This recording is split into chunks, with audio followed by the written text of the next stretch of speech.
नमस्कार प्रेक्षक मित्रांनो, स्वागत आहे आपले भूमी क्रिएशन चॅनलवर। चला तर आपण आजच्या कथेला सुरुवात करूया। पावसाळ्याचे दिवस होते। सकाळपासून आभाळ भरून आलं होतं आणि संध्याकाळपर्यंत रिमझिम सुरू असलेला पाऊस आता जोर धरू लागला होता। घराच्या बाहेर वातावरण प्रसन्न होतं, पण घराच्या आत मात्र नकळत एक ताण साचला होता। हा ताण काही नवीन नव्हता, तो अनेक महिन्यांपासून हळूहळू वाढत होता। फरक इतकाच होता की आज तो फुटणार होता।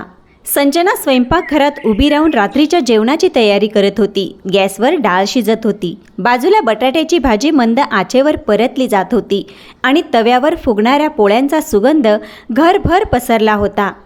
हातकाम करत होते, पण मन कुठेतरी दुसरीकडेच भटकत होतं। समोरच्या भिंतीवर टांगलेल्या घड्याळाकडे तिची नजर पुन्हा पुन्हा जात होती। 10:30 वाजले होते।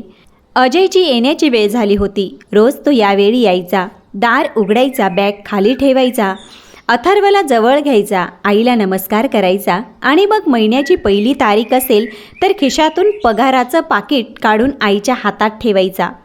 गेली 5 वर्ष हा क्रम कधी बदलला नव्हता, पण आज तो बदलणार होता। अंगणात अथर्व पावसाच्या पाण्यात कागदी होड्या सोडत होता। त्याच्या चेहऱ्यावरचं निष्पाप हसू पाहून संजनाच्या मनात वेदनेची एक लाट उठली। 2 दिवसापूर्वीच शाळेतून परतताना तो उदास झाला होता। नेहमी घरात घुसताच दिवसभराच्या गोष्टी सांगणारा अथर्व त्या दिवशी मात्र शांत होता। दप्तर कोपऱ्यात ठेवून तो गप्प बसून राहिला। बराच वेळ विचारल्यानंतर त्याने हळू आवाजात विचारलं, आई, आपल्याला नवीन बूट कधी घेता येतील ग? त्या एका प्रश्नाने संजनाच्या मनात काहीतरी वादळ उठलं। ते तिलाच माहीत होतं, कारण त्याच्या पायातले बूट खरोखर फाटले होते। तळव्याजवळची शिवण निघाली होती। पाऊस आला की पाणी आत शिरायचं। वर्गातल्या मुलांनी त्याची चेष्टा केली होती। त्या रात्री सगळे झोपल्यानंतर संजनाने टॉर्चच्या प्रकाशात ते बूट शिवले। सुई दोरा हातात धरताना तिच्या डोळ्यात पाणी आलं होतं। ती बूट शिवत नव्हती, ती स्वतःची असहाय्यता शिवत होती। इतक्यात बाहेर गेट उघडण्याचा आवाज आला। अथर्व आनंदाने ओरडला, आई, बाबा आले ग, आणि धावत दाराकडे गेला। काही क्षणात अजय घरात शिरला। शर्ट पावसामुळे आणि घामामुळे ओला झाला होता। चेहऱ्यावर दिवसभराच्या घामाचा थकवा स्पष्ट दिसत होता।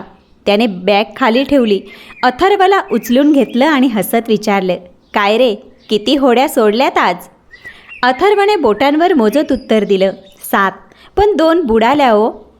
अजय हसला, काही हरकत नाही, बुडालेल्या होड्यांमुळेच पुढची होडी कशी बनवायची ते आपल्याला कळतं।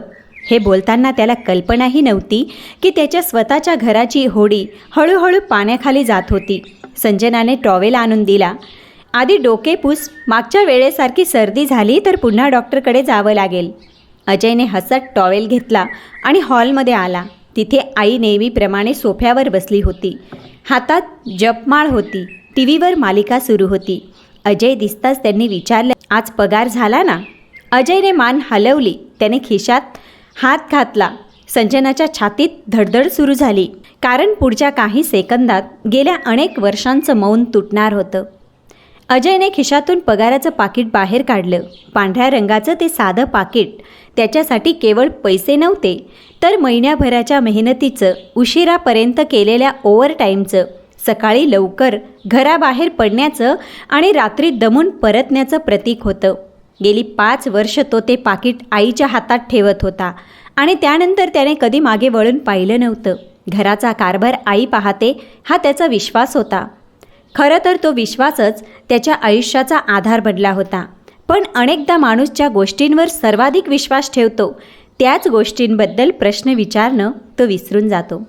आज तो विसरलेला प्रश्न दार ठोठावत उभा होता।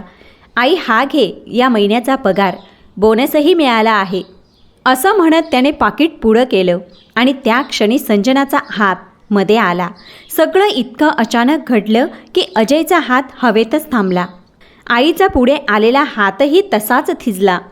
संजनाने पाकीट आपल्या हातात घेतलं आणि क्षणभर घरात अशी शांतता पसरली की बाहेर पडणाऱ्या पावसाच्या थेंबांचा आवाज मोठा वाटू लागला। टीव्हीवर मालिका सुरू होती, पण कुणाचं लक्ष तिकडे नव्हतं। अथर्वनेही खेळणं थांबवलं आणि आश्चर्याने आईकडे पाहू लागला। अजयच्या चेहऱ्यावरचा थकवा क्षणातच नाहीसा झाला। त्याच्या जागी संभ्रम आला। संजना, हे काय करते आहेस? त्याने विचारलं. त्याच्या आवाजात राग नव्हता, फक्त अविश्वास होता. कारण ही तीच संजना होती जी घरातल्या प्रत्येक गोष्टीत शांत राहायची, भांडणं टाळायची, स्वतःच्या मनाला समजावून घ्यायची. पण आज तिच्या चेहऱ्यावर एक वेगळाच निर्धार दिसत होता. सुनंदाताईंच्या कपाळावर आठ्या पडल्या. त्यांनी जपमाळ बाजूला ठेवली आणि आवाज करत विचारलं, म्हणजे काय? ते पाकीट इकडं दे. हा माझ्या मुलाचा पगार आहे. संजना काही क्षण शांत राहिली. तिने आधी अथर्वकडे पाहिलं, मग अजयकडे आणि शेवटी सुनंदाताईंकडे. तिच्या डोळ्यात पाणी आलं होतं, पण आवाज मात्र ठाम होता. आई, हा तुमच्या मुलाचा पगार आहे. अथर्वच्या बाबाचाही पगार आहे. याच घरासाठी रात्रंदिवस मेहनत करणाऱ्या माणसाच्या कष्टाचं फळ आहे. आणि आज मला फक्त एवढंच विचारायचं आहे की या कष्टाचं नेमकं होतं तरी काय? सुनंदाताईंचा चेहरा लाल झाला. तू मला प्रश्न विचारणार? या घरात आल्यापासून मीच सगळं सांभाळलं आहे. हो, सांभाळलं आहे. संजनाने मान डोलावली. पण नेमकं काय सांभाळलं तेच आज मला बघायचं आहे.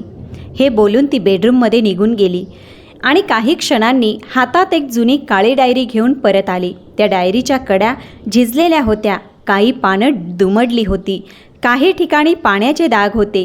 ती काही साधीसुधी वही नव्हती. गेल्या 3 वर्षात संजनाने मनात साठवलेल्या प्रत्येक प्रश्नांची, प्रत्येक वेदनेची आणि प्रत्येक अपूर्ण गरजेची ती साक्षीदार होती. अजय अजूनही काही समजून घेण्याचा प्रयत्न करत होता. संजनाने डायरी त्याच्या हातात दिली आणि म्हणाली, हे वाचा. त्याने पाहिलं, पान उघडलं. तिथे तारखा होत्या, छोट्या छोट्या नोंदी होत्या. अथर्वची फी उशिरा भरली म्हणून दंड भरावा लागला होता. किराणा अपुरा पुढच्या आठवड्यापर्यंत निभावून नेलं. गाडीची सर्व्हिस पुढे ढकलली. दातदुखीमुळे डॉक्टरकडे जायचं होतं, पण पैसे नाहीत. सुरुवातीला त्याला काही समजलं नाही, पण जसजसं तो पुढे वाचत गेला तसतसं त्याच्या चेहऱ्यावरचे भाव बदलू लागले. कारण प्रत्येक नोंदीसोबत एक रक्कम लिहिलेली होती आणि त्याच दिवशी किंवा त्याच्या आसपास दुसरीकडे एक वेगळी नोंद होती. राहुलला 10,000 रुपये पाठवले. राहुलसाठी 50,000 रुपये. राहुलच्या प्रोजेक्टसाठी 10,000. त्याच्या हातातली डायरी आता जड वाटू लागली. त्याला अचानक आठवलं तो दिवस जेव्हा त्याची गाडी रस्त्यात बंद पडली होती. सर्व्हिसिंगसाठी 5,000 रुपये हवे होते. तो घरी आला आणि आईकडून पैसे मागितले. तेव्हा त्याच्या आईने त्याला सांगितलं की तिजोरीमध्ये पैसे नाही आहेत. त्या रात्री संजनाने भाजीच्या पैशातून, किराण्यातून वाचवलेल्या छोट्या छोट्या नोटा काढून त्याला दिल्या होत्या. तेव्हा त्याला वाटलं होतं की परिस्थितीच कठीण आहे, पण आज डायरीत त्याला त्याच तारखेच्या जवळजवळ दिलेली नोंद दिसत होती. राहुलला 20,000 रुपये पाठवले. त्याच्या डोक्यात जणू काहीतरी तुटलं. त्याने हळूच मानवर केली. आईकडे पाहिलं. त्याच्या डोळ्यात राग नव्हता, त्याहूनही भयानक अशी गोष्ट होती, निराशा. आई, हे खरं आहे का? त्याने विचारलं.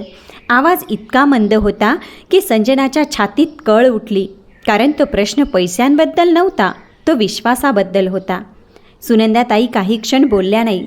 त्यांनी दुसरीकडे नजर वळवली आणि तीच त्यांची सर्वात मोठी कबुली ठरली. संजनाने पुढे येत डायरीचं दुसरं पान उघडलं. अजय, तुला आठवतंय का? गेल्या महिन्यात अथर्वच्या शाळेत रेन डे होता. सगळ्या मुलांनी नवीन रेनकोट घातले होते. आपल्या मुलाने जुना फाटलेला रेनकोट घातला होता. संध्याकाळी घरी आल्यावर तो हसत होता, पण त्याच्या डोळ्यातलं दुःख मला दिसत होतं. त्याने काही मागितलं नाही, कारण त्याला माहिती झालं आहे की या घरात प्रत्येक गोष्टींसाठी पुढच्या महिन्यात म्हणावं लागतं. अथर्वला पूर्ण अर्थ कळत नव्हता, पण आई बोलताना तिच्या डोळ्यात पाणी पाहून तो तिच्याजवळ येऊन उभा राहिला.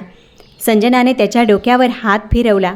या मुलाने कधी हट्ट केला नाही, नवीन खेळणी मागितली नाही, पण त्याचे बूट फाटलेले असताना मी रात्री बसून ते शिवत होते आणि त्याच वेळी कुठेतरी 1,000 रुपये जात होते. मला फक्त एवढंच जाणून घ्यायचं आहे की आपण नेमकं कोणासाठी जगतो आहोत. बाहेर पाऊस अजूनही पडत होता, पण आता त्या घरातलं वातावरण पूर्णपणे बदललेलं होतं. अनेक वर्ष दाबून ठेवलेले प्रश्न एकामागून एक बाहेर येऊ लागले आणि अजय पहिल्यांदाच आपल्या आयुष्याकडे, आपल्या घराकडे आणि आपल्या कष्टांकडे वेगळ्या नजरेने पाहू लागला होता. काही क्षणांपूर्वी त्याला वाटत होतं की हा फक्त पैशांचा प्रश्न आहे, पण आता त्याला जाणवत होतं की हा प्रश्न पैशांचा नसून विश्वासाचा आहे. गेली कित्येक वर्ष तो सकाळी घराबाहेर पडत होता. ऑफिसमध्ये तासनतास काम करताना वरिष्ठांचा ताण सहन करत होता, अतिरिक्त जबाबदाऱ्या घेत होता आणि हे सगळं करताना त्याच्या मनात एकच समाधान असायचं, माझ्या कुटुंबामुळे घर सुरक्षित आहे. पण आज त्या सुरक्षिततेच्या भावनेलाच तडा गेला होता. त्याने डायरी पुन्हा उघडली. प्रत्येक पानावर एक छोटा प्रसंग लिहिला होता, पण त्या छोट्या प्रसंगामागे मोठं दुःख दडलं होतं. एका पानावर लिहिलं होतं, आता चित्रकलेची स्पर्धा, रंगाचा नवीन सेट हवा होता, पुढच्या महिन्यात घेऊ असं सांगितलं होतं. दुसऱ्या पानावर लिहिलं होतं, वीज बिल भरायला उशीर झाला, दंड भरावा लागला. आणखीन एका पानावर लिहिलं होतं, अजयच्या वाढदिवसासाठी शर्ट घ्यायचा होता पण राहू दिलं. त्या शेवटच्या नोंदीवर त्याची नजर बराच वेळ थांबली. त्याला आठवलं, गेल्या वाढदिवशी संजनाने त्याच्यासाठी त्याची आवडीची शेवयांची खीर केली होती. अथर्वने रंगीत कागदावर हॅपी बर्थडे बाबा असं लिहून कार्ड बनवलं होतं. तो खूप आनंदी झाला होता, पण त्याला आठवत होतं की त्या दिवशी संजनाने त्याला विचारलं होतं, नवीन शर्ट घेऊ का? आणि त्याने सहज उत्तर दिलं होतं, नको गा, अजून जुने चांगले आहेत. तेव्हा त्याला वाटलं होतं की तो बचत करतोय, पण आज त्याला समजलं होतं तर ती बचत नव्हती, ती मजबुरी होती आणि त्या मजबुरीची माहिती त्याला नव्हती. त्याने हळूहळू डायरी बंद केली. घरात अजूनही कोणी काही बोलत नव्हतं. सुनंदाताईंच्या डोळ्यात अस्वस्थता होती. संजनाच्या डोळ्यात वर्षानुवर्ष साचलेलं दुःख होतं. अथर्व आईच्या मांडीला चिटकून उभा होता. बाहेर पावसाचा आवाज वाढत होता आणि आज प्रत्येकाच्याच मनात काहीतरी कोसळत होतं. आई? अजयचा आवाज खूप शांत होता, पण त्या शांततेत एक वेदना होती जी सुनंदाताईंनी याआधी कधी ऐकली नव्हती. मी कधीच तुझ्याकडे हिशोब मागितला नाही, कारण मला वाटत होतं तू जे करशील ते घरासाठीच करशील.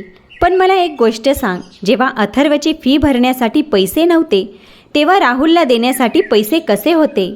जेव्हा माझ्या गाडीच्या दुरुस्तीसाठी तुझ्याकडे पैसे नव्हते तेव्हा त्याच्या प्रोजेक्टसाठी पैसे कुठून आले? आणि जेव्हा संजना तिच्या उपचारांसाठी थांबत होती तेव्हा इतर सगळ्यांच्या गरजा आधी कशा पूर्ण होत होत्या? सुनंदाताईंच्या हातात ती जपमाळ खाली सरकली. त्या काही क्षण बोलू शकल्या नाही. त्यांच्या मनात आठवणींची गर्दी झाली. राहुल लहानपणापासून हट्टी होता. एखादी गोष्ट मनात घेतली की ती मिळेपर्यंत शांत बसत नसे. अजय मात्र वेगळा, कमी गोष्टीत समाधान मानणारा, जबाबदार, स्वतःच्या गरजा मागे ठेवणारा आणि कदाचित याच कारणामुळे त्यांनी नकळत राहुलला जास्त जपलं आणि अजयला अधिक मजबूत समजून त्यांनी त्यागाची सवय लावून घेतली. पण आज पहिल्यांदाच त्यांना त्या सवयीची किंमत दिसत होती. मी चुकीचं काही करायचं ठरवलं नव्हतं रे, त्यांनी हळू आवाजात म्हटलं. राहुल प्रत्येक वेळी म्हणायचा की हे शेवटचं आहे, आता सगळं ठीक होईल. मला वाटायचं यावेळी खरंच काहीतरी होईल. आणि आमचं काय आई? संजनाचा आवाज प्रथमच थोडासा तुटला. आमच्यासाठीही प्रत्येक महिना शेवटचाच असायचा ना.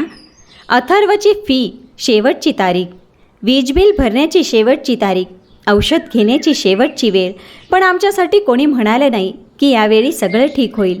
म्हणून त्या वाक्यानंतर पुन्हा शांतता पसरली.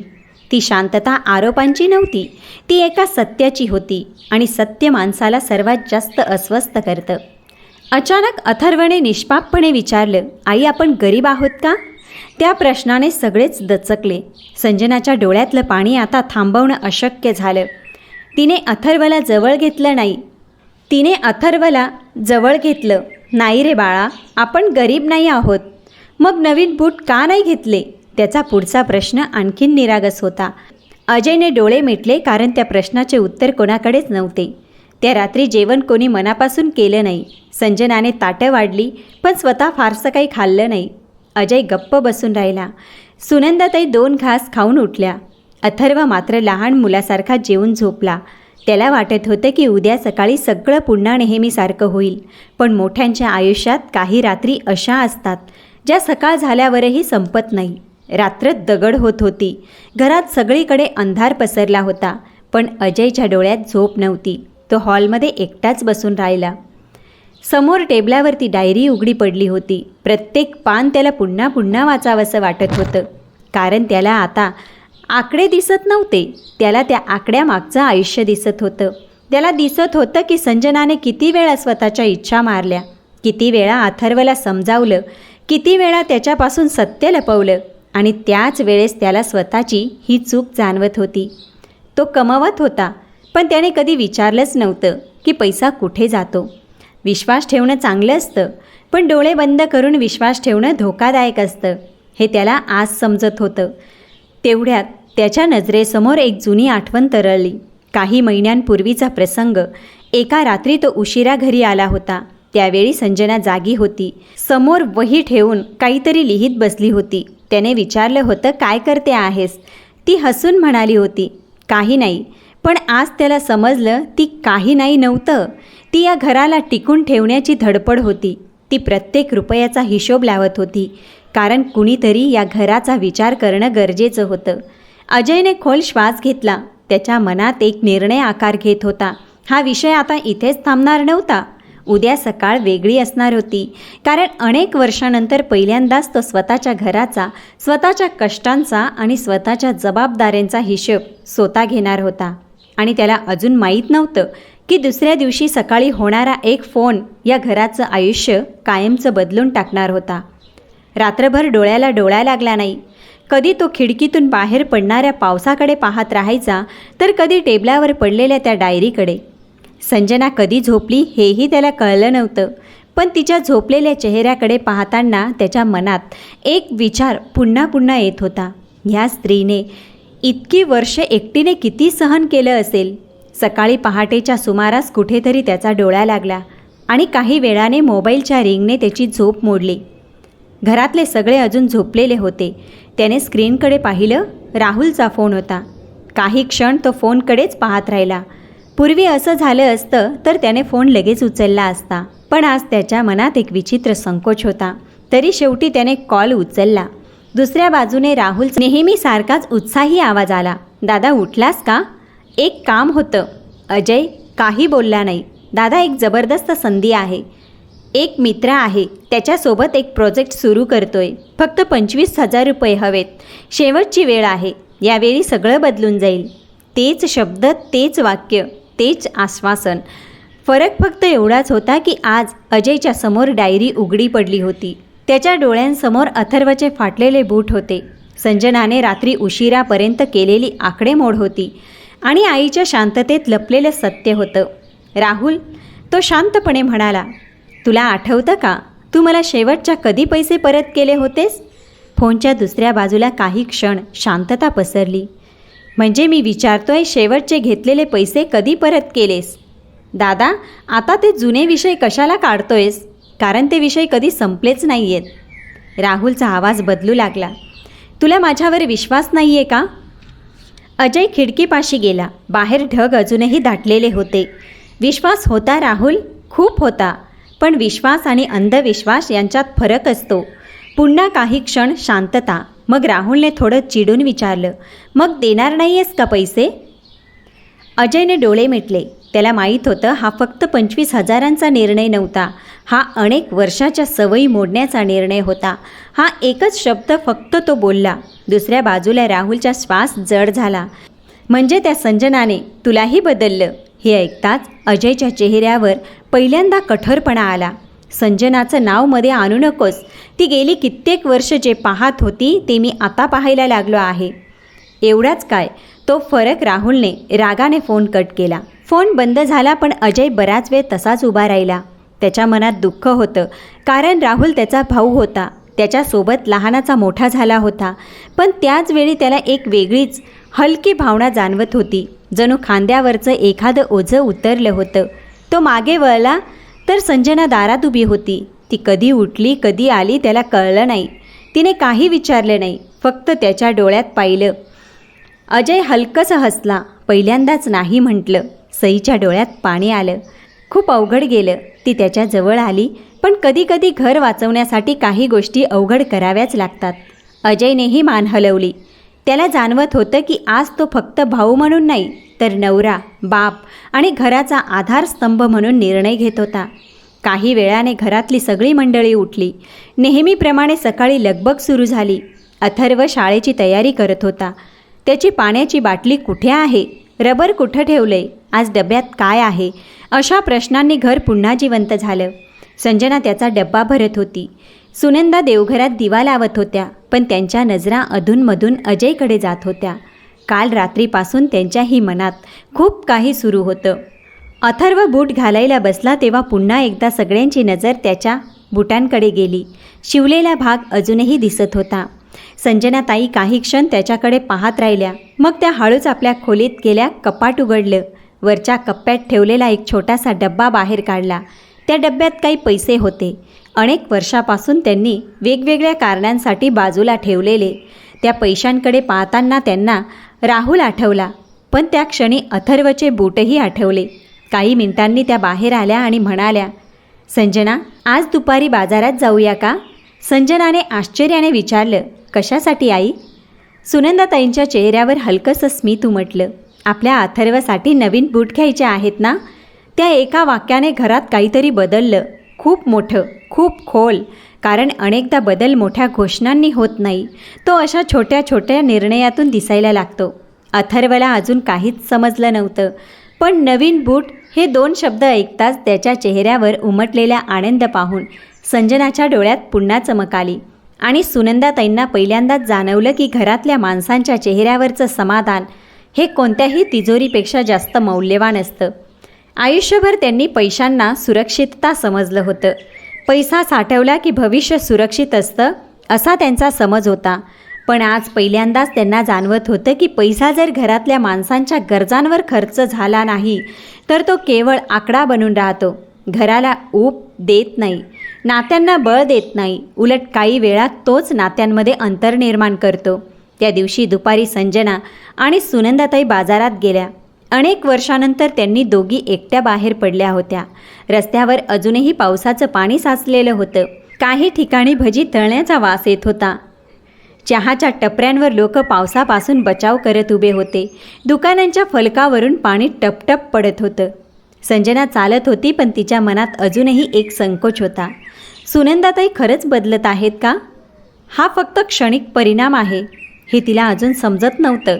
तर दुसरीकडे सुनंदाताईंच्या मनात वेगळाच संघर्ष सुरू होता. त्या प्रत्येक दुकानाकडे पाहताना विचार करत होत्या, अथर्वसाठी किती गोष्टी घेता आल्या असत्या जर योग्य वेळी योग्य निर्णय घेतले असते. बुटांच्या दुकानात शिरताच अथर्वच्या वयाची अनेक मुलं तिथे दिसत होती. रंगबिरंगी बुटं रचून ठेवलेले होते. संजनाने एक जोडी हातात घेतली आणि किंमत पाहून पुन्हा जागेवर ठेवली. ही तिची सवय झाली होती. आधी किंमत पाहायची, मग गरज. सुनंदाताईंनी ते पाहिलं. त्या काही बोलल्या नाही. त्यांनी दुकानवाल्याला हाक मारली, 7 नंबर दाखवा, जरा मजबूत पाहिजेत, रोज शाळेत वापरायच्या आहेत. दुकानवाला एका मागून एक बूट आणत होता आणि सुनंदाताई प्रत्येक जोडी काळजीपूर्वक पाहत होत्या. शेवटी त्यांनी एक जोडी निवडली. रंगाने मजबूत, पावसातही टिकतील असे सैनिक. किंमत ऐकली आणि सहज म्हणाली, आई थोडे स्वस्त पाहूया का? सुनंदाताईंनी तिच्याकडे पाहिलं आणि शांतपणे म्हणाल्या, नाही, हा मुलगा रोज वापरणार आहे, त्याला चांगलेच घेऊया. संजना काही क्षण गप्प राहिली, कारण या एका वाक्यात तिला अनेक वर्षांनी पहिल्यांदाच एक आजी दिसत होती, जी आपल्या नातवासाठी विचार करत होती. संध्याकाळी अथर्व शाळेतून आला तेव्हा त्याच्यासाठी एक छोटं सरप्राईज वाट पाहत होतं. हॉलमध्ये बॉक्स ठेवला होता. हे काय आहे? त्याने उत्सुकतेने विचारलं. उघडून बघ, सुनंदाताई म्हणाल्या. त्याने बॉक्स उघडला आणि नवीन बूट पाहताच त्याच्या चेहऱ्यावरचा जो आनंद उमटला तो पाहून सगळेच काही क्षण त्याच्याकडे बघतच राहिले. त्याने लगेच जुने बुटं काढले, नवीन घातले आणि घरभर फिरू लागला. बाबा बघा ना किती छान आहेत. तो आरशासमोर उभा राहून स्वतःकडे पाहत होता. त्याच्या त्या आनंदात इतकी निरागसता होती की अजयच्याही डोळ्यात नकळत पाणी आलं. त्या रात्री जेवताना वातावरण हलकं होतं. अथर्व सतत बुटांबद्दल बोलत होता. उद्या शाळेत सगळ्यांना दाखवणार, धावण्याच्या स्पर्धेत वापरणार, पावसात घालणार. त्याच्या प्रत्येक वाक्यावर सगळेजण हसत होते, पण या हसण्यामागे एक वेगळी जाणीव होती. घरात खूप दिवसांनी कुणाचं तरी स्वप्न वेळेवर पूर्ण झालं होतं. मात्र याच वेळी शहराच्या दुसऱ्या टोकाला राहुलच्या आयुष्यात वेगळीच घालमेल सुरू झाली. अजयने पैसे नाकारल्यानंतर त्याला खात्री होती की 2 दिवसात आई स्वतः फोन करून पैसे पाठवेल, पण तसं कधी झालंच नाही. 1 दिवस गेला, 2 दिवस गेले, 3रा दिवसही गेला. मोबाईलवर बँकेचा मेसेज आला नाही, आईचा फोनही आला नाही. त्याचा अहंकार हळूहळू तुटायला लागला. तो ज्या मित्रांसमोर मोठमोठ्या योजना करत बसायचा ते एक एक करून दूर जाऊ लागले. कारण स्वप्न ऐकायला सगळे तयार असतात, पण त्यासाठी पैसे द्यायला कोणी तयार नसतं. एके दिवशी तो आपल्या भाड्याच्या खोलीत एकटाच बसला होता. टेबलावर चहाचा कप थंड झाला होता. मोबाईलमध्ये सोशल मीडियावर स्क्रोल करताना त्याची नजर अचानक एका फोटोवर गेली. फोटोमध्ये अजय, संजना, अथर्व आणि सुनंदाताई होते. अथर्व नवीन बूट घालून उभा होता आणि सगळे हसत होते. फोटोखाली फक्त एकच ओळ लिहिली होती, कधी कधी छोट्या गोष्टीच सर्वात मोठा आनंद देतात. राहुल बराच वेळ तो फोटो पाहत राहिला. त्याला अचानक आठवलं, लहानपणी तो आणि अजय दिवाळीच्या आधी नवीन बुटांसाठी किती उत्सुक असायचे. वडील दोघांना घेऊन बाजारात जायचे. अजय आधी त्याच्यासाठी निवडायचा आणि मग स्वतःसाठी. तेव्हा त्याला वाटायचं हे सगळं कायम असणार आहे. पण मोठं होताना तो कुठेतरी भरकटला होता. त्या रात्री त्याने पहिल्यांदाच स्वतःला एक प्रश्न विचारला, मी शेवटच्यांदा कोणासाठी काही केलं होतं का? प्रश्न साधा होता, पण उत्तर नव्हतं. कारण गेली अनेक वर्ष तो फक्त घेतच आला होता. आईकडून पैसे, भावाकडून उधार, घराकडून विश्वास, पण परत काय दिलं? त्याच्याकडे उत्तर नव्हतं. आणि आयुष्य बदलण्याची सुरुवात नेहमी इथूनच होते, जेव्हा माणूस इतरांकडे बोट दाखवणं थांबवतो आणि पहिल्यांदा स्वतःच्या मनात डोकावतो. त्या रात्री राहुलला झोप लागली नाही. पण अनेक वर्षानंतर पहिल्यांदाच त्याच्या मनात एक नवीन विचार जन्म घेत होता. तो विचार पैशांचा नव्हता, तो विचार कामाचा होता, स्वतःच्या पायावर उभं राहण्याचा होता. आणि दुसऱ्या दिवशी सकाळी तो एक निर्णय घेणार होता, जो त्याच्या आयुष्याचा संपूर्ण मार्ग बदलून टाकणार होता. सकाळी गजर वाजण्याआधीच राहुल जागा झाला. खिडकीबाहेर अजून अंधार होता. समोरच्या इमारतींच्या खिडक्यांमध्ये क्वचित एखादा दिवा लागलेला होता. पावसामुळे हवेत गारवा होता. तो अंथरुणावर बसून बराच वेळ शांत राहिला. गेल्या अनेक वर्षात त्याने अशा प्रकारे दिवसाची सुरुवात केली नव्हती. साधारणपणे तो उशिरा उठायचा, चहा हातात घेऊन मोबाईलवर वेळ घालवायचा आणि नंतर दिवसभर काहीतरी मोठं होणार या आशेने, या कल्पनांमध्ये रमून जायचा. पण आज पहिल्यांदाच त्याला स्वतःचीच लाज वाटत होती.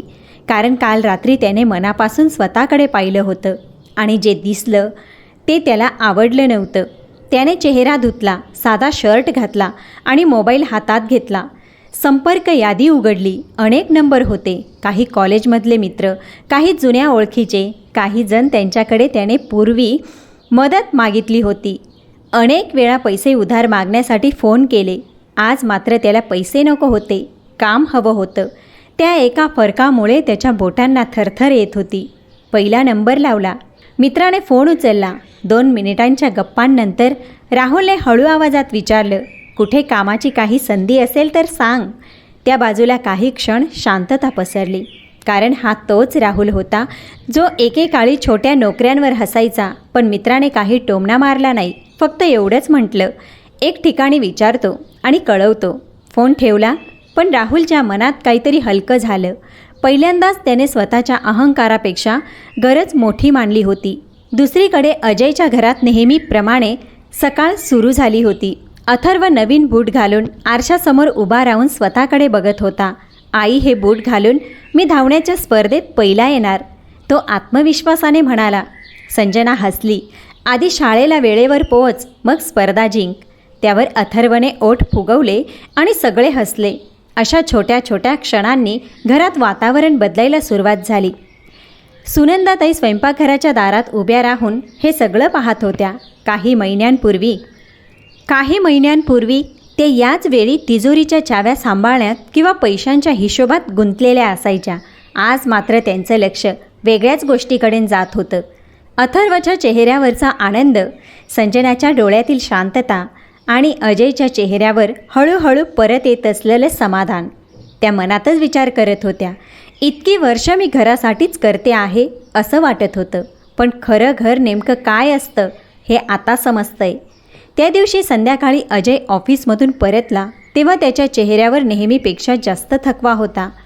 कंपनीत नवीन प्रोजेक्ट सुरू झाला होता अतिरिक्त काम वाढलं होतं. तो बॅग खाली ठेवून सोफ्यावर बसला आणि डोळे मिटून काही क्षण शांत राहिला. संजनाने त्याच्या हातात चहाचा कप दिला. खूप दमला आहात? तिने विचारलं. अजयने मान हलवली. आज 3 माणसांचं काम एकट्याने केलं. तो हसण्याचा प्रयत्न करत म्हणाला, पण संजनाच्या चेहऱ्यातून त्याचा थकवा सुटला नाही. तेवढ्यात अथर्व धावत आला. बाबा, उद्या शाळेत पालक सभा आहे, यायचं आहे बरं का? अजयच्या चेहऱ्यावर क्षणभर संकोच उमटला. ऑफिसमधून सुट्टी मिळेल की नाही याची त्याला खात्री नव्हती. पण अथर्वच्या डोळ्यातील अपेक्षा पाहून तो म्हणाला, नक्की येईन बाळा. मुलाच्या चेहऱ्यावर लगेच आनंद पसरला. हे दृश्य पाहताना सुनंदाताईंच्या मनात एक वेदनादायक जाणीव झाली. अजय आयुष्यभर सगळ्यांसाठी धावत होता. वडील गेल्यानंतर घराची जबाबदारी उचलली, स्वतःच्या गरजा मागे ठेवल्या, राहुलला मदत केली, आईचा मान राखला, बायको आणि मुलासाठी झटला. पण कुणी त्याला विचारलं होतं का की तो थकला आहे का, त्याला काय हवं आहे? त्या प्रश्नांची उत्तरं त्यांच्या मनात नव्हती. त्या रात्री सगळे झोपल्यानंतर सुनंदाताई बराच वेळ जाग्याच होत्या. त्यांच्या मनात अजयच्या लहानपणीच्या आठवणी येत होत्या. शाळेत पहिला आल्यावरही नवीन सायकल राहुलला आधी मिळाली होती. कॉलेजमध्ये असताना अजयने पार्ट टाईम काम केलं, कारण घराचा खर्च भागवायचा होता. त्यावेळी त्याने अभिमानाने म्हटलं, माझा मोठा मुलगा खूप समजूतदार आहे. पण आज त्यांना जाणवत होतं की त्या समजूतदारपणाची किंमत त्याने आयुष्यभर चुकवली होती. दुसऱ्या दिवशी दुपारी अचानक राहुलचा पुन्हा फोन आला. यावेळी त्याचा आवाज वेगळा होता. त्यात ना उत्साह होता ना राग. दादा, मी काही ठिकाणी कामासाठी अर्ज केले आहेत. अजय काही क्षण शांत राहिला. त्याला स्वतःच्या कानांवर विश्वास बसत नव्हता. राहुल पुढे म्हणाला, काय होईल माहीत नाही, पण यावेळी प्रयत्न करणार आहे. त्या एका वाक्याने अजयच्या चेहऱ्यावर हलकंसं स्मित उमटलं. कारण आयुष्यात काही विजय असे असतात जे लगेच दिसत नाही. ते एखाद्या मोठ्या यशात नसतात, ते माणसाच्या विचारांमध्ये असतात. आणि राहुलच्या आयुष्यात तो पहिला विजय नुकताच घडत होता. पण पुढचा प्रवास अजून खूप मोठा होता. कारण अर्ज करणं सोपं होतं, मुलाखती देणं कठीण होतं आणि अनेक वर्षाच्या सवयी बदलणं त्याहूनही कठीण होतं. पुढच्या काही आठवड्यात राहुलला नकारही मिळणार होते, अपमानही सहन करावा लागणार होता आणि स्वतःशी झगडावं लागणार होतं. पण यावेळी एक फरक होता. पहिल्यांदाच तो पळून जाणार नव्हता. पुढचे काही दिवस राहुलसाठी खूप कठीण गेले. सकाळी उठल्यावर तो वर्तमानपत्रात नोकरीच्या जाहिराती शोधायचा, मोबाईलवर वेगवेगळ्या वेबसाईट्स पाहायचा, अर्ज भरायचा आणि मग उत्तराची वाट पाहायचा. हे काम ऐकायला साधं वाटत असेल तरीही त्याच्यासाठी ते खूप मोठं होतं. कारण अनेक वर्ष तो वाट पाहण्याची सवय विसरला होता. त्याला सवय होती लगेच काहीतरी मिळण्याची. आईकडे फोन केला की पैसे मिळायचे, अडचण आली की कुणीतरी वाचवायचं. पण आता प्रत्येक गोष्टीसाठी स्वतः प्रयत्न करावे लागणार होते. पहिली मुलाखत एका छोट्या लॉजिस्टिक कंपनीत होती. राहुल वेळेआधीच पोचला. रिसेप्शनमध्ये बसलेल्या इतर उमेदवारांकडे पाहताना त्याला स्वतःचीच भीती वाटत होती. काही जण त्याच्यापेक्षा लहान होते, पण त्यांच्या चेहऱ्यावर आत्मविश्वास जास्त होता. काही जण अनुभवी होते. राहुलच्या हातात फाईल होती, पण मनात शंका होती. मुलाखत फारशी चांगली झाली नाही. काही प्रश्नांची उत्तरं त्याला देता आली नाही. काही ठिकाणी तो अडखळला. बाहेर पडताना त्याला समजलं होतं की ही नोकरी त्याला मिळणार नाही. 2 दिवसांनी फोन आला, सॉरी, आम्ही दुसऱ्या उमेदवाराची निवड केली आहे. फोन ठेवताच त्याच्या छातीत एक वेदना उठली. पूर्वी असं झालं असतं तर त्याने लगेच कारण शोधलं असतं. कंपनी वाईट आहे, ओळखीशिवाय काही होत नाही, नशीब साथ देत नाही. पण यावेळी तो गप्प बसला. कारण आत कुठेतरी त्याला माहीत होतं की अजून त्याला खूप काही शिकायचं आहे. त्या संध्याकाळी तो आपल्या घरात आला. चेहऱ्यावर निराशा स्पष्ट दिसत होती. अथर्व धावत त्याच्याजवळ आला. काका, नोकरी मिळाली? राहुलने हलकंसं हसत त्याचे केस कुरवाळले. नाही रे. अथर्व काही क्षण विचार करत राहिला आणि मग म्हणाला, हरकत नाही, आमच्या शाळेत पण मी पहिल्यांदा धावण्याच्या स्पर्धेत हरलो होतो, मग पुढच्या वेळी जिंकलो. राहुल काही क्षण त्याच्याकडे पाहत राहिला. एवढ्या छोट्या मुलाने इतकं मोठं सत्य सहज सांगून टाकलं होतं. तो हसला. खऱ्या मनाने कदाचित अनेक दिवसांनी त्या रात्री जेवणाच्या वेळीही तो शांत होता. संजनाने ते ओळखलं. तिने काही उपदेश केला नाही, काही मोठं भाषणही दिलं नाही. फक्त जेवण वाढताना सहज म्हणाली, पहिल्या वेळी सगळंच जमत असतं तर जगात कुणी संघर्ष केलाच नसता. राहुलने तिच्याकडं पाहिलं. ती नेहमीप्रमाणे साधेपणाने बोलत होती, पण तिच्या एका वाक्याने त्याच्या मनातील निराशा थोडी हलकी झाली होती. दिवस पुढे सरकत गेले. दुसरी मुलाखत झाली, तिसरी झाली.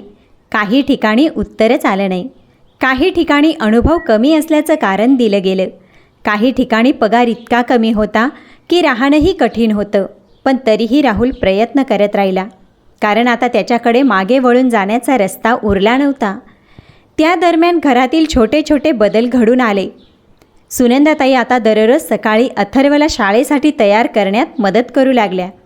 एके दिवशी तर त्यांनी स्वतः त्याच्या डब्यासाठी बटाट्याचे पराठे केले. अथर्व आनंदाने ओरडला, आज माझ्या मित्रांना पण देणार. त्या क्षणी सुनंदाताईंच्या चेहऱ्यावर आलेलं समाधान संजनाने पाहिलं. पूर्वी त्या घर सांभाळत होत्या, पण आता त्या घर जगू लागल्या होत्या. अजयच्या आयुष्यात मात्र ताण वाढत चालला होता. ऑफिसमध्ये नवीन प्रोजेक्टमुळे त्याच्यावर कामाचा डोंगर जमा झाला.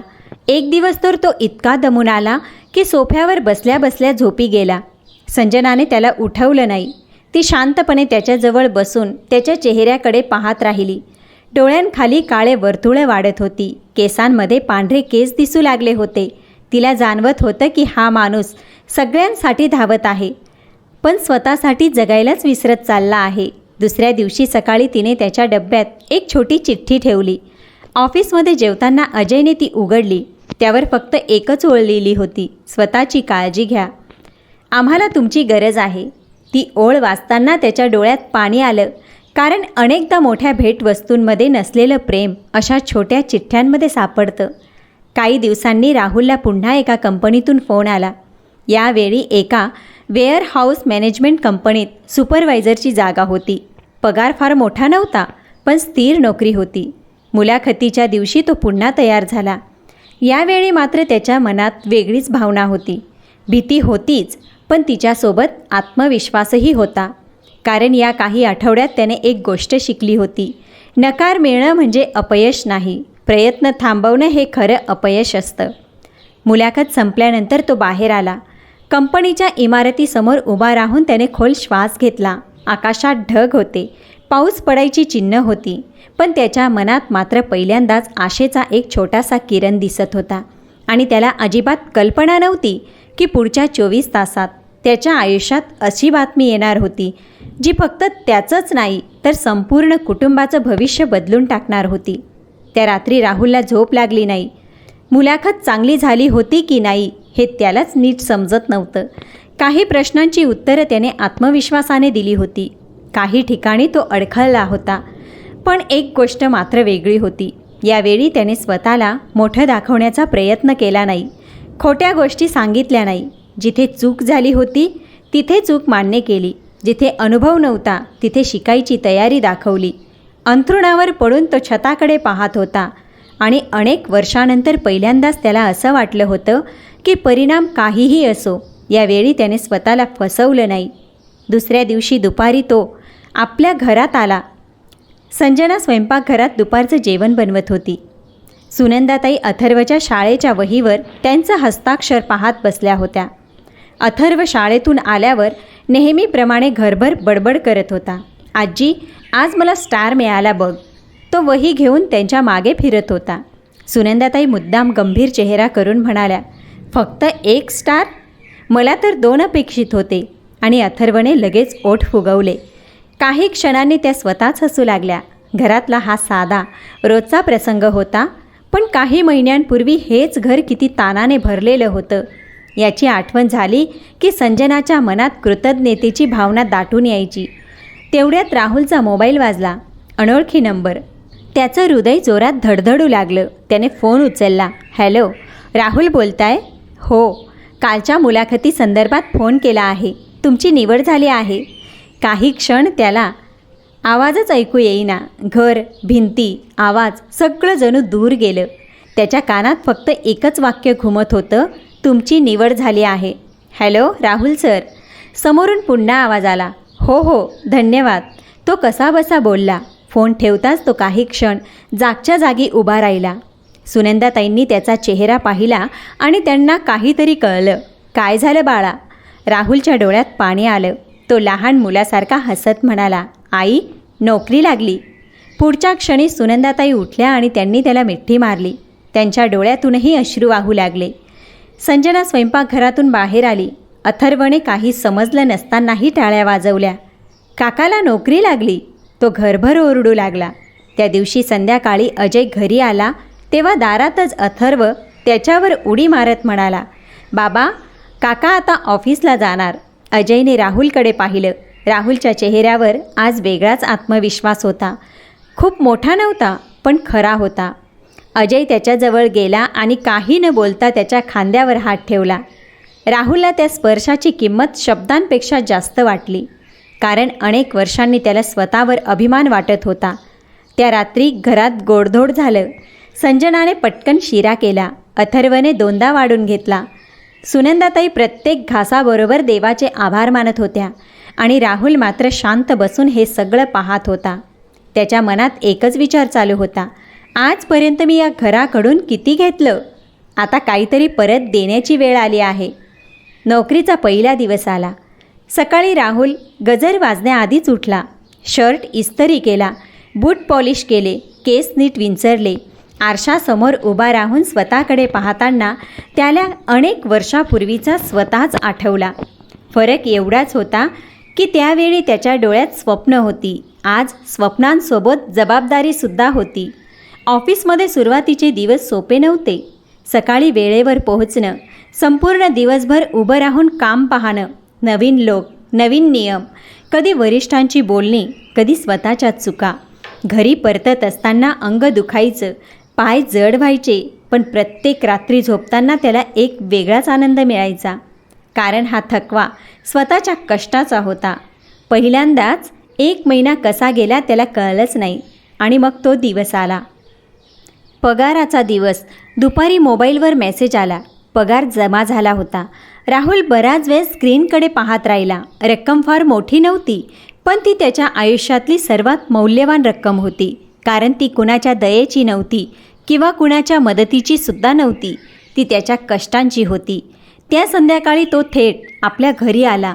घरात शिरताना त्याच्या हातात एक लिफाफा होता, अगदी तसाच जसा कधी अजयच्या हातात असायचा. सगळे हॉलमध्ये बसले होते. राहुल हळूहळू सुनंदाताईंच्या जवळ गेला, त्यांच्या समोर बसला आणि लिफाफा त्यांच्या हातात ठेवला. सुनंदाताई काही क्षण त्याच्याकडे पाहतच राहिल्या. हे काय? राहुलचा आवाज भरून आला, आई, आयुष्यात पहिल्यांदाच मी कमवलं आहे. हे ऐकताच सुनंदाताईंचे डोळे पाणावले. पण पुढच्याच क्षणी राहुलने जे केलं त्याने सगळेच स्तब्ध झाले. त्याने तो लिफाफा पुन्हा आईच्या हातातून घेतला आणि संजनाच्या हातात ठेवला.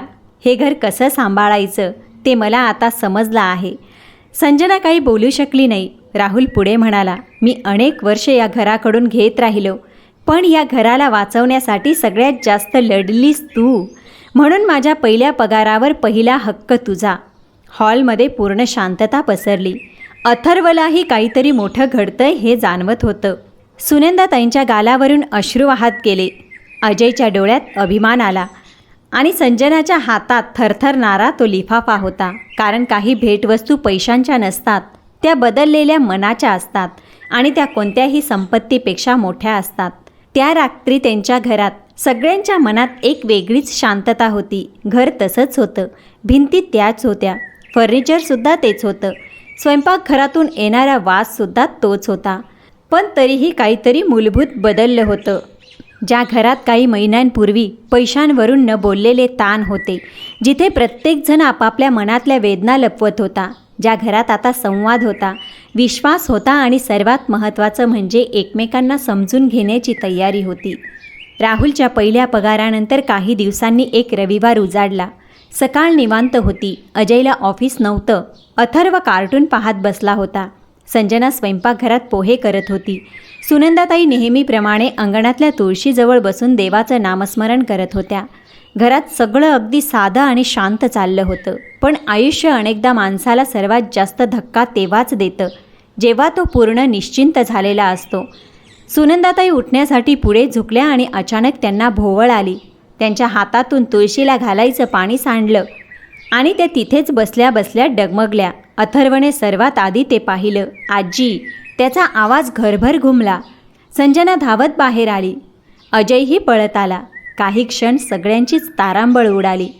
सुनंदाताईंचा चेहरा फिक्कट पडला होता. अर्ध्या तासात सगळे हॉस्पिटलला पोचले.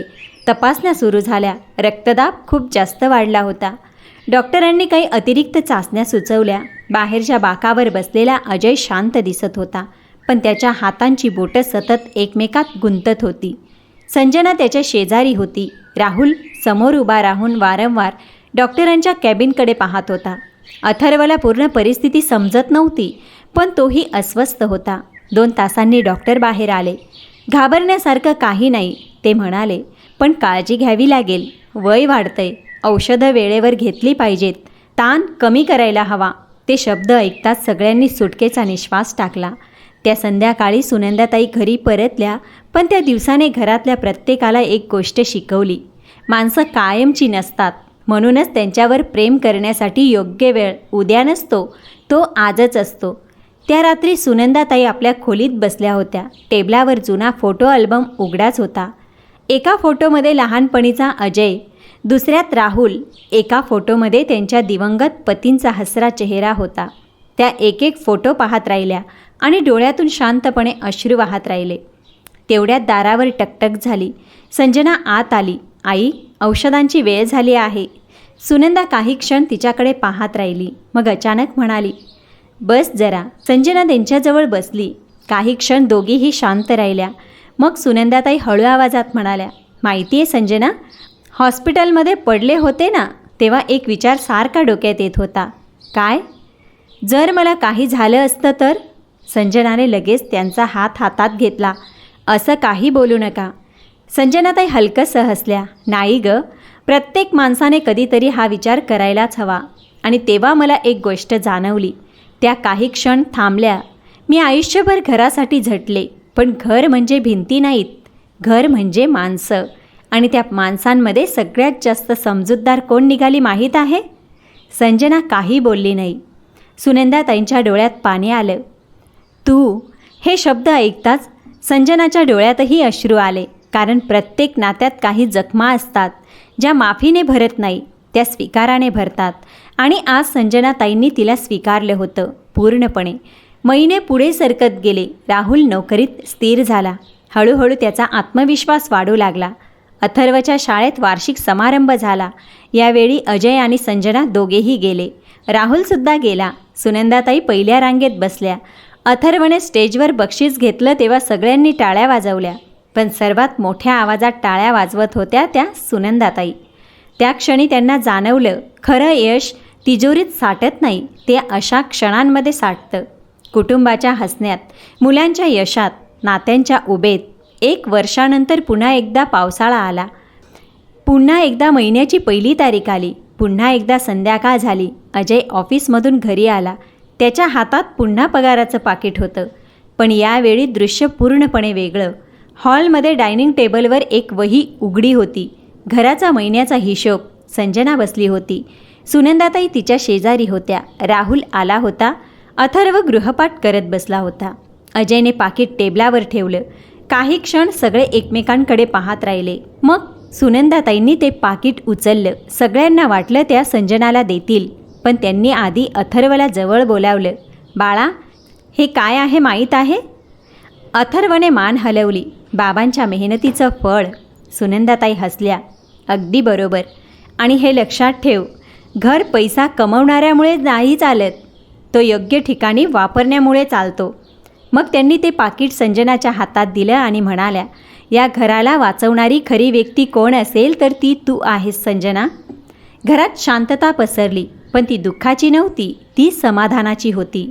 बाहेर पाऊस पडत होता, पण आता त्या पावसात भीती नाही, घरात वाद नाही, लफवाछपवी नाही, कुणावर अन्याय नाही, फक्त विश्वास होता.